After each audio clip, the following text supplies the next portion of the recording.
Hi children, fifth class పిల్లలందరికీ కూడా very good morning నాన్న. చూడన్నా, మనము లాస్ట్ క్లాస్లో ఫస్ట్ 3 క్వశ్చన్స్ నేర్చుకున్నాం కదా. ఈరోజు 4 and 5 క్వశ్చన్స్ చూద్దాం రండి నాన్న. How did the poor man help the poet? Poor man పోయెట్కి ఎలా హెల్ప్ చేశాడు? So the poor man help the poet by bounding his head, by giving bread, and also by watching night and day. చూడన్న, poor man ఎలా help చేశాడు?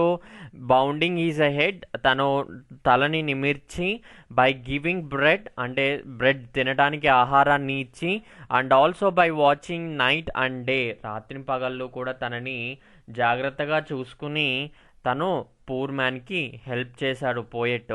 What is greater, gold or sympathy? Explain. Gold ఇంపార్టెంటా, sympathy ఇంపార్టెంటా?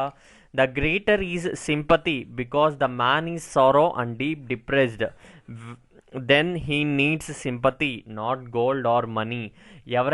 ఎవరైనా కష్టాల్లో ఉన్నా, బాధలో ఉన్నా కూడా మనం వెళ్ళి సహాయం చేయటం కానీ, వాళ్ళని ఓదార్చటం కానీ చేస్తే వాళ్ళు రిలాక్స్ అవుతారు. కానీ బంగారము, డబ్బు ఎప్పుడూ కూడా ముఖ్యం కాదు నాన్న. ఎప్పుడైనా కూడా ఎవరైనా బాధల్లో ఉంటే వాళ్ళతో మాట్లాడే ఆ 10 క్షణాలు వాళ్ళకి మనం ఉన్నాము అన్న తోడుంటే వాళ్ళు అన్నీ కూడా మర్చిపోవడం జరుగుతుంది. కాబట్టి ఎప్పటికైనా కూడా సింపతి అనేదే greatest. The greater is sympathy because the man is sorrow and deep depressed. They need sympathy, not gold or money.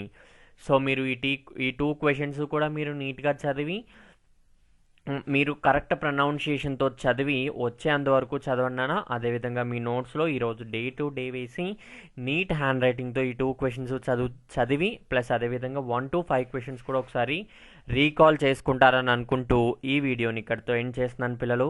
Thank you.